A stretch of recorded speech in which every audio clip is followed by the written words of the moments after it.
Vous êtes présents aujourd'hui pour cette cérémonie de commémoration de la victoire du 8 mai 1945.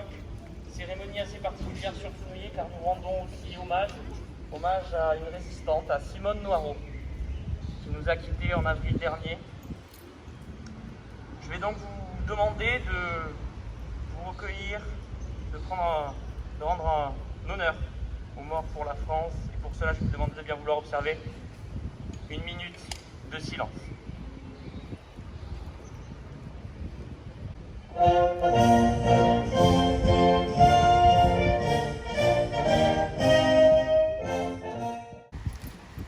8 mai 45.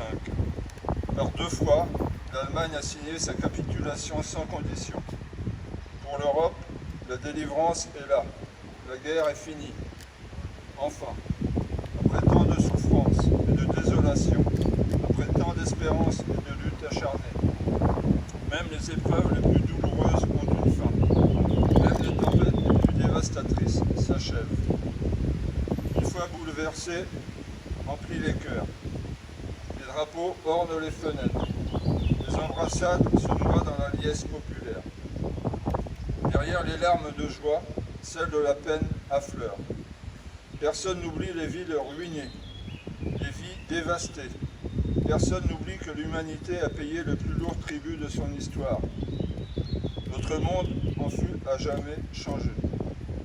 La Seconde Guerre mondiale est une rupture pour notre civilisation, qui se sait encore davantage fragile et mortelle. 76 ans plus tard, reliés par notre mémoire commune et épris de la même reconnaissance, nous nous unissons par la pensée et par notre hommage pour saluer le souvenir de celles et ceux qui ont combattu et abattu le fléau nazi. Pour notre pays, rien ne fut simple. Ce combat prit de nombreux visages et la victoire mille chemins. Malgré les ardents soldats de Montcornet, d'Abbeville, des Alpes, de Saumur et tous ceux de 40, l'ombre de l'occupation, de la division puis de la collaboration a jeté son voile obscur sur la France.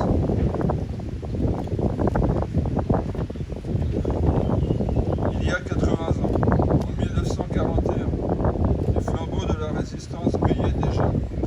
Le flot du refus et de l'espérance montait tandis que la répression forgeait son funeste souvenir à Châteaubriand, au camp de Souges ou au Mont Valérien. La France libre recevait les ralliements des territoires ultramarins et poursuivait son inlassable épopée. Dans les sables de Koufra, elle nouait un pacte avec la victoire et, par la voix du colonel Leclerc, regardait déjà vers Strasbourg. À l'instar d'Hubert Germain, dernier des compagnons de la Libération, ce fut toute une jeunesse ardente et résistante qui refusa la défaite et l'asservissement, qui refusa de servir les desseins de l'occupant. Tous, ils ont permis à la France de s'asseoir à la table des vainqueurs. Cela fut rendu possible par le combat acharné des armées françaises et des armées alliées, par les forces françaises libres, qui jamais ne cessèrent la lutte, par le dévouement des résistants de l'intérieur, par chaque Française et Français qui a refusé l'abaissement de la France et la négation de ses valeurs. Notre gratitude demeure indéfectible. Entendons les mots de Malraux. Un monde sans espoir est irrespirable. La victoire de 1945 est le succès de l'espérance, mais elle est aussi l'aube d'un nouvel effort collectif pour la reconstruction, pour la paix et pour l'Europe. Hier comme aujourd'hui, face aux épreuves et aux crises du temps, la nation française se tient debout, résiliente et espérante. Unie et solidaire, souvenons-nous de l'adversité surmontée et de la liberté reconquise. Geneviève Darrieussecq, ministre déléguée auprès de la ministre des Armées chargée de la mémoire et des anciens combattants. 1,5 million d'enfants ont perdu leur vie pendant la Seconde Guerre mondiale. Beaucoup dans les camps de concentration où notamment les plus petits n'ont pas survécu.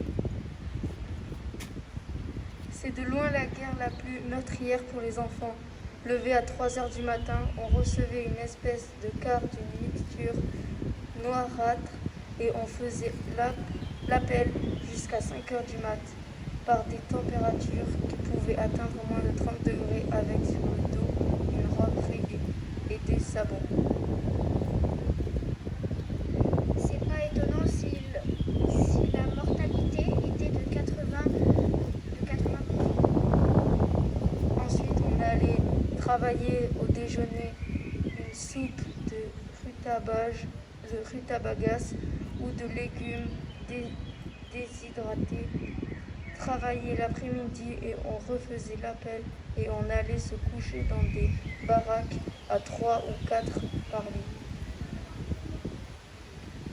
À mon arrivée, j'étais une jeune fille brune et en bonne santé. Une fille de 16 ans et demi arrivant du soleil quelques mois plus tard. Je n'étais que l'ombre de moi-même. Cette jeune fille qui parle s'appelle Simone Jacob. Elle a été arrêtée et déportée avec toute sa famille. Seule elle et sa sœur reviendront. Simone Jacob, tout le monde la connaît. Elle deviendra à son mariage Simone Veil. On pense à tous ces enfants victimes des nazis, mais on pense aussi à tous les adolescents qui ont, malgré leur jeune âge, malgré les risques, décidé de s'engager dans la résistance. C'était pas le cas de Simone Noireau, une fenouilletaine qui vient de s'éteindre quelques jours avant le 8 mai. Elle n'avait pas hésité à prendre le risque pour défendre nos valeurs. C'est une héroïne à qui nous voulons penser aujourd'hui. On va conclure notre discours par une dernière situation de Simone Veil. À nos côtés, tous ces morts qui nous furent si chers, connus ou inconnus, se tiennent en silence. Je sais que nous n'en avons jamais fini avec eux. Et c'est vrai pour vous aussi aujourd'hui parce que l'oubli serait une indécence à l'égard des principes et un affaiblissement face aux défis de l'avenir. Le 8 mai 1945, jour de la victoire, la France était présente aux côtés de ses alliés pour participer à la signature de l'acte qui consacrait solennellement la capitulation sans condition de l'Allemagne nazie. En ce 76e anniversaire de cette victoire qui marqua la fin de la guerre en Europe, rendons hommage à tous les soldats alliés et français de la métropole et des territoires d'outre-mer, aux volontaires de la résistance, à tous ceux qui sur terre, sur mer et dans les airs unirent leurs forces pour vaincre le fascisme et le nazisme. Tous les êtres humains disparus, tués sur les champs de bataille, exterminés dans les camps de concentration, massacrés, torturés, fusillés pour actes de résistance, morts en captivité ou écrasés sous les bombardements, méritent notre respect et la fidélité de notre souvenir. Aujourd'hui, le fanatisme religieux, le terrorisme, le réveil des nationalismes menacent la paix, la sécurité des peuples, la liberté et les droits de l'homme. Aussi, fidèle au souvenir de celles et ceux qui ont sacrifié leur vie pour un monde sans guerre et sans haine, l'Union française des associations de combattants et de victimes de guerre appelle tous nos concitoyens à poursuivre le combat en faveur de la solidarité et de la paix. Vive la République, vive la France. Résistant du 1er septembre 1942 à la Libération, membre de l'armée secrète, combattante du corps franc, engagée dans les forces françaises intérieures. Simone Noireau s'est éteinte dans sa 101e année à Fenouillet, chez sa fille, où elle était à résidence. En 1940, à 20 ans, alors qu'elle apprend le métier de vendeuse en bijouterie à Paris, elle découvre le travail de luxe et la clientèle qui va avec, disait-elle. Elle y connaît un certain Gabi qui semble amoureux d'elle. Ils se marieront en 1943. La guerre devient réalité et l'exode vers la province, sous les bombardements, est inévitable.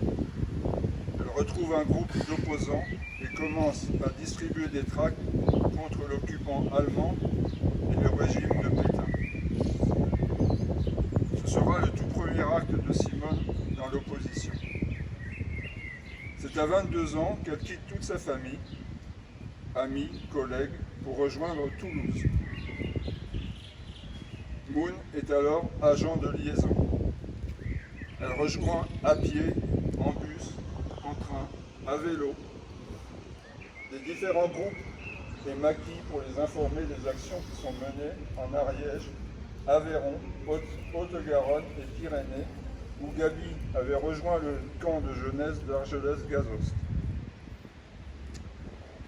Sa toute dernière fois, c'était en allant à Saint-Afrique, en Aveyron, où elle doit renoncer à laisser un message car son lien a été arrêté par la Gestapo.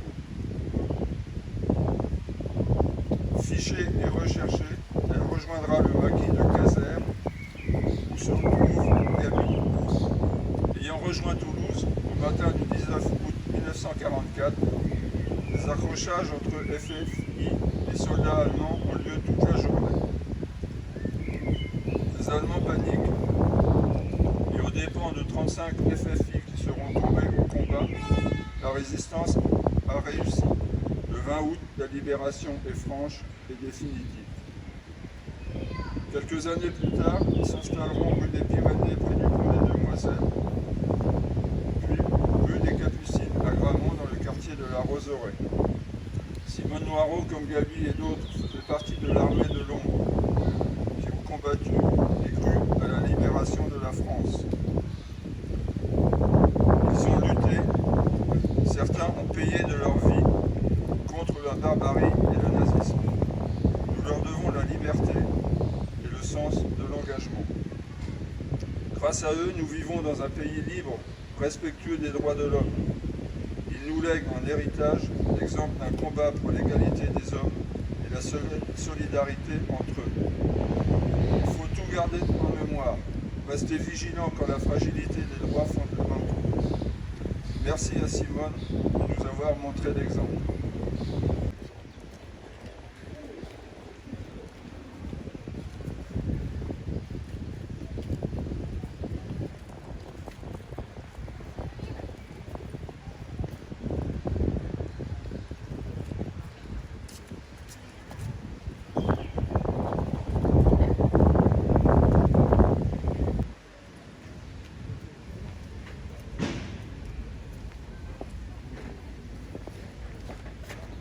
Nous vous remercions tout particulièrement pour votre présence malgré les conditions sanitaires spécifiques. Il est important pour toutes et tous de se rappeler ce devoir de mémoire. Merci à vous, merci de votre présence et merci pour cet hommage à Madame Noireau.